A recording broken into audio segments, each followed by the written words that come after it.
In my heart there is a place, and a very fond one, for a bit of kitsch in the kitchen. I'm not interested in pleasing food snobs or in eating just one sort of food. I'm after indulgence, and sometimes only calorie-infused trash will do.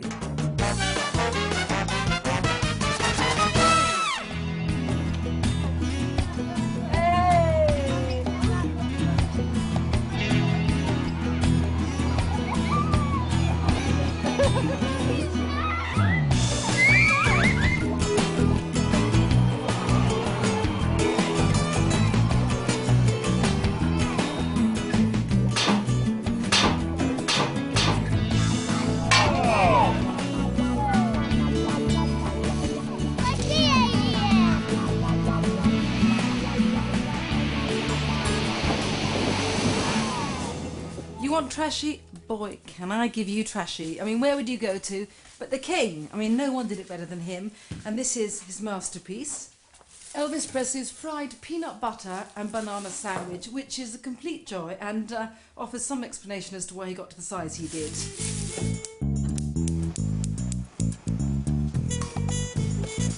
Put the toast in. Nice fat wedges of white plastic bread, please. So, the deal is this. Mash a banana.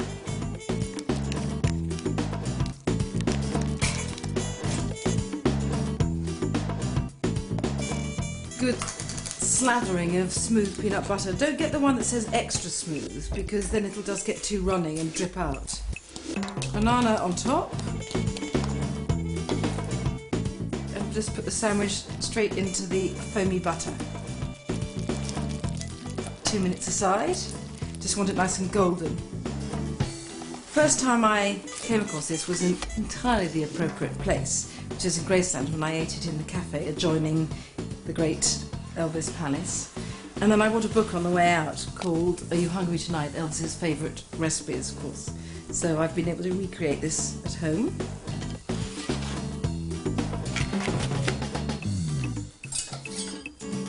Now, I think this really demands to be cut on the diagonal. Now, in the book, this is placed on a doily and speared with some very good cocktail sticks, and I'm not going that far, so frankly, all I recommend is you just take the weight off your slingbacks, relax and eat it.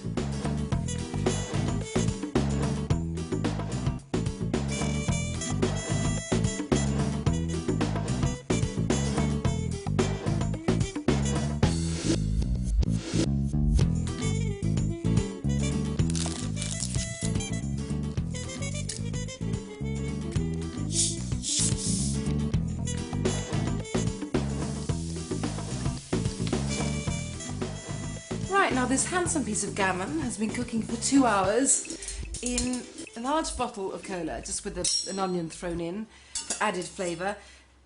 This is the best way of cooking ham. Although when I came across this recipe, it's sort of a culinary quirk from the deep South America, I sort of thought it had novelty value and I wanted to try it. Once I cooked it, I did see that it was the best way of cooking and eating ham you can imagine.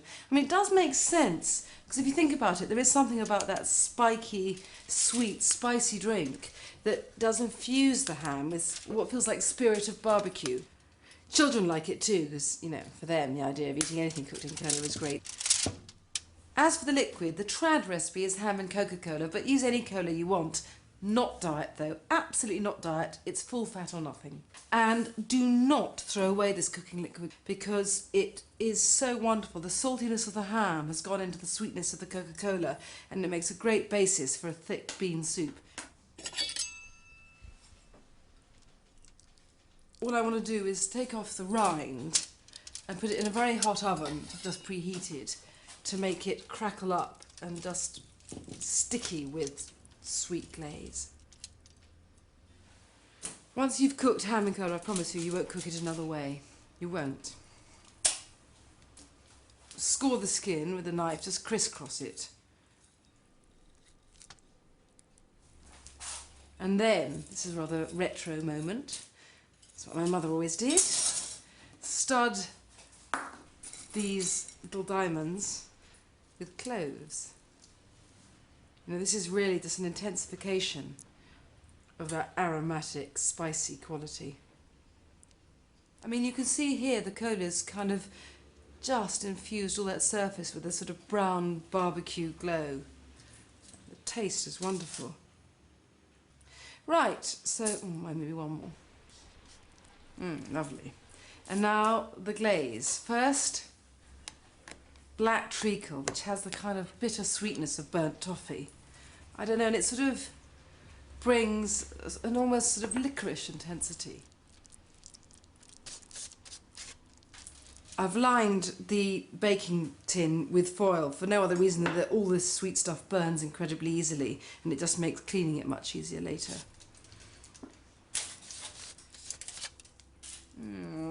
Bit of degunging needed. And now, because I want heat as well as sweetness, some English mustard. Very important here, look at that. Ugh. And then for crunch, and again, toffee-like sweetness. You know, with Trashy, don't worry about the sugar content, okay? Some Demerara sugar. You can see now why the foil is absolutely imperative. And now 10 minutes in a hot, hot oven for glazing and burnishing and to bring utter gorgeousness.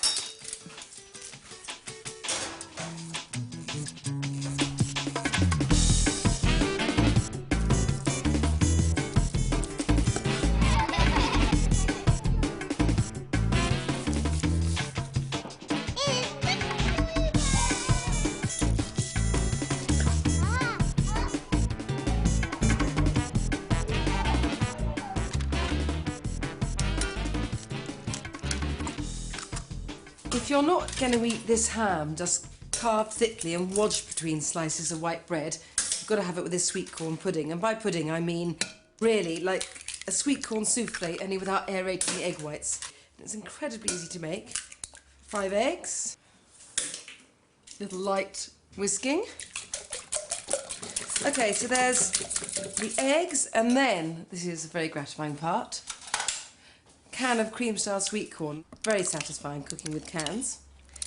For me, particularly wonderful, since when I was 12, cream-style sweet corn was my idea of gastronomic heaven.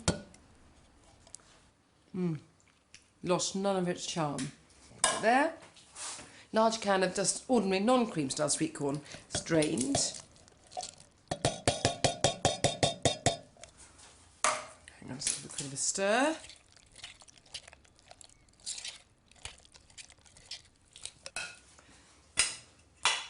Bit of flour. I mean, it's about 4 ordinary spoonfuls. Not much, enough to bind it all, but not to make it taste floury.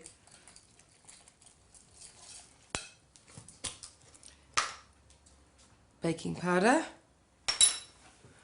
salt, don't need too much because canned stuff tends to be fairly salty, cream, and then same quantity of milk. I've got some stashed under here somewhere.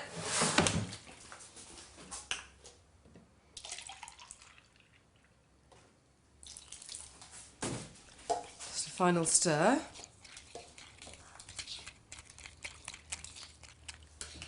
So I've buttered this, and it just goes into a moderate oven for about, I don't know, 45 minutes an hour. It's difficult to say because ovens vary such a lot.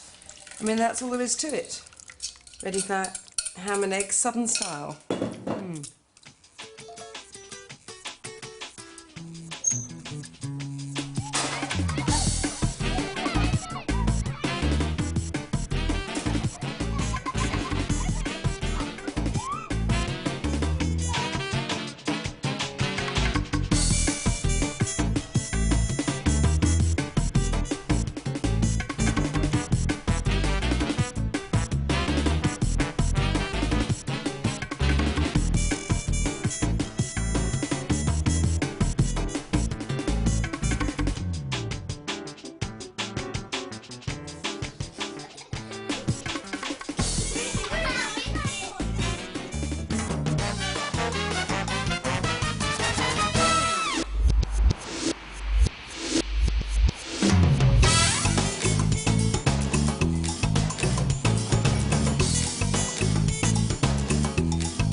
Trashy cooked should not be stove-side for too long, I feel, without a drink in hand.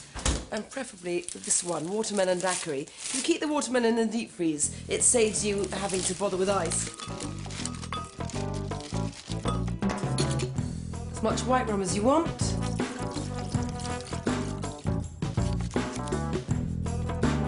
Juice of a lime.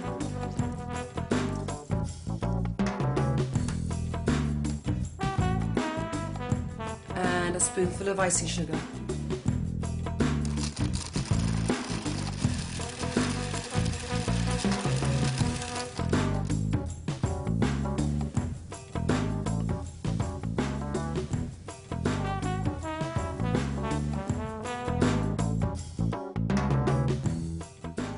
Let's be honest, there are a few things in life that can't be improved by a little deep frying.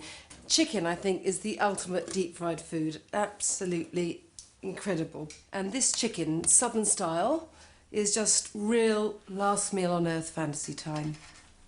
The only thing is, for it to reach perfection, which is very important, especially with trashy food, it really has to be balanced. In other words, you need to have a tender within and crisp skin on the outside. So what I do is I poach the chicken pieces in milk first, and this makes them so succulent. Anyways, that's full fat milk and salt. Sorry if I'm disgusting, I'm just going to dry it with a bit of kitchen towel. All these chicken portions here have bones, it's thigh and drumstick. It doesn't absolutely matter, but I just think it tastes best by the bone. Another reason why this fried chicken is so crunchy on the outside is that I kind of double dunk it in flour. So, in other words, I dip in flour, in the eggs, and then flour again. Right, and now I find it easier to flour things in plastic bags rather than plates. Not an elegant approach, but it works.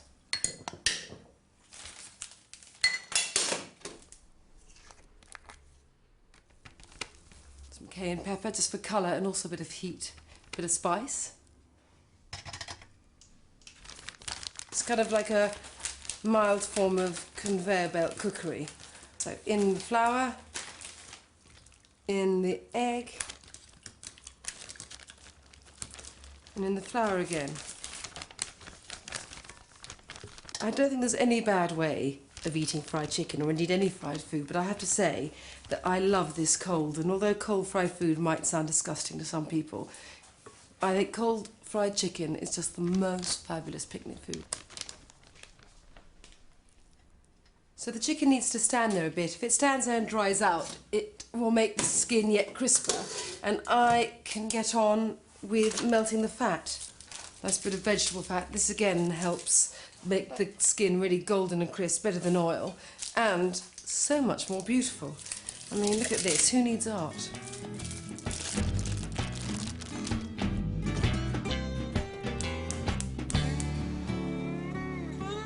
Now, I know this looks like there's a lot of fat, and indeed there is a lot of fat, but you've got to remember, and this is not just an excuse, that when food is deep fried, it absorbs much less fat than when it's shallow fried. So in fact, this is just healthy eating.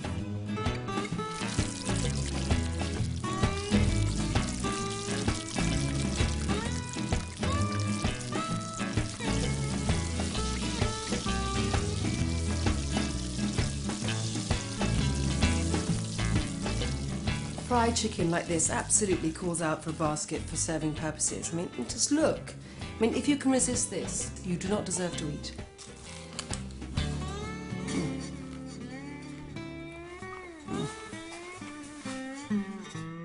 I've already told you about my Elvis Presley book, you know, Are You Hungry Tonight? But I have a couple of other choice kitsch titles. Can You Take the Heat? And this is the cookbook of the World Wrestling Federation. Two of my favourite recipes, tasty Trish kebabs. Want to try them? And this, The Rock's favourite chocolate chip cookies. That's The Rock.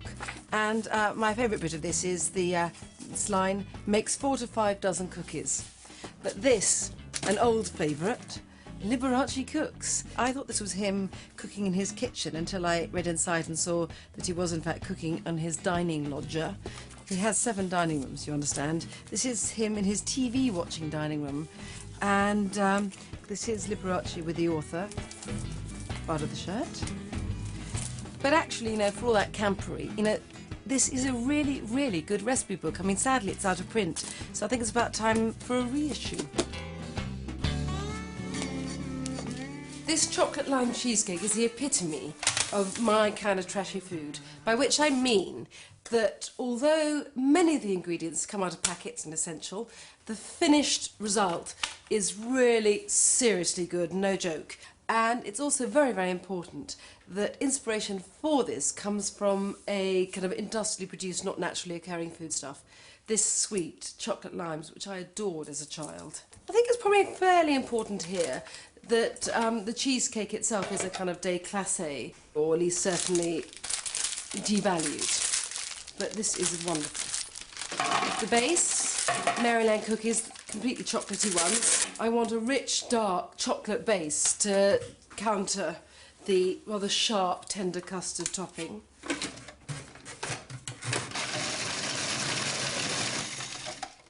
"75 grams of butter. So blitz again. I'm going to leave the base mixture here when I line the tin because I want to bake this cheesecake in a water bath, and that's what will make it so light. And please don't get sort of put off by that. All I mean is you put the tin in this, water in it, and it's very, very simple. You have to line with foil to protect it.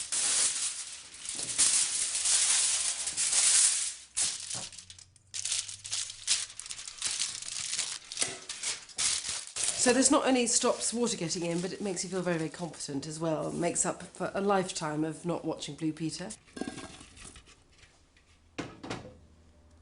Just tip the chocolatey, buttery crumbs and press in.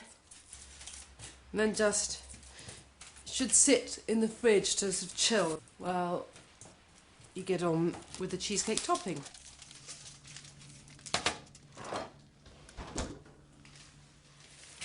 So, anyway, so the base will just firm up in the fridge a bit, and the topping is incredibly easy.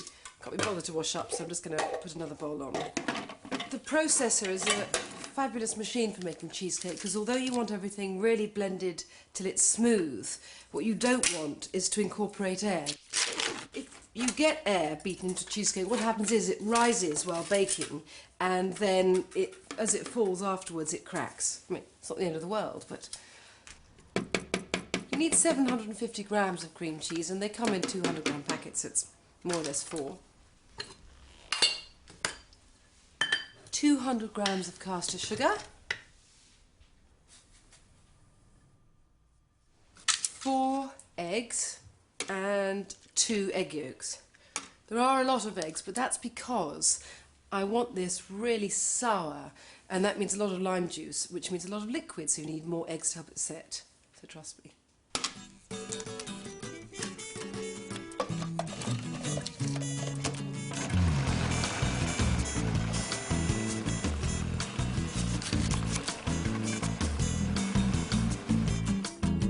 Limes can be very resistant to giving up their juice, so if you find that's the case, the best way of dealing with it is just put the limes in the microwave on about medium for 30 seconds. It may help.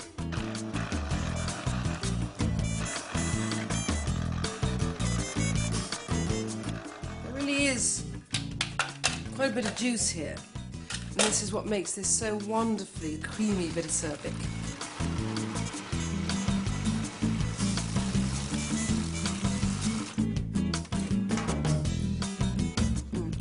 Lovely, got a real hit to it. So I'm just going to get the base out of the fridge, put this topping on the base, in the tin, in the oven. I mean, not hard.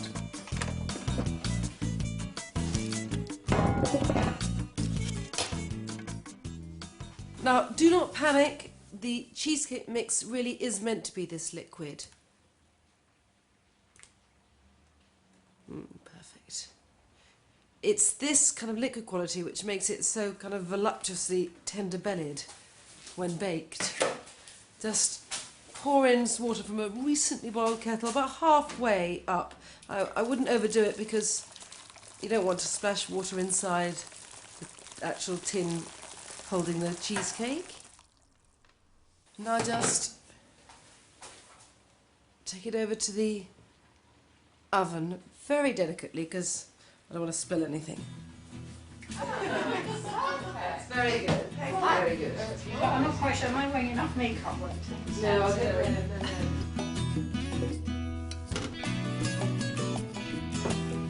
What do you think? Gina.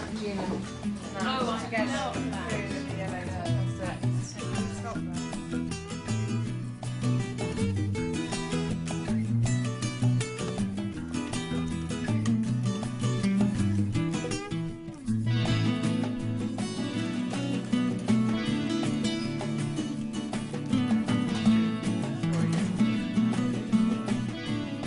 We've all heard of deep-fried Mars bars, but I've discovered something so much better.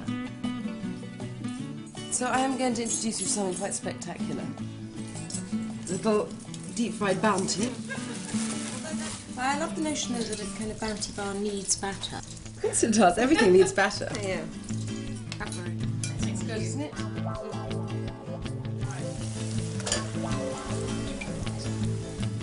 Is that just a regular batter? Well, No adornments. well, it's got fizzy water dust, but I think that makes it lighter than self-raising flour, but I feel it's a battle against heaviness. Can I tempt anyone to one of these? I don't really like bounties. I know, but I feel So this let will me, make a difference. And I've had I think it might make a difference. Actually, I think I need a bit of pineapple to go with it. yeah, that's absolutely, that's what That's essential.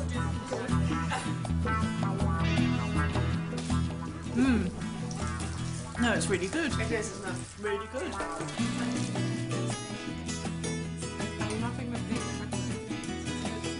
Very, very delicate art, deep frying.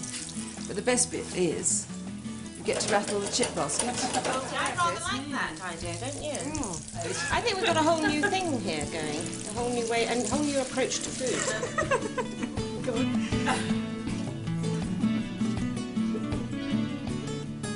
Oh my God. It is good, isn't it? What's it like?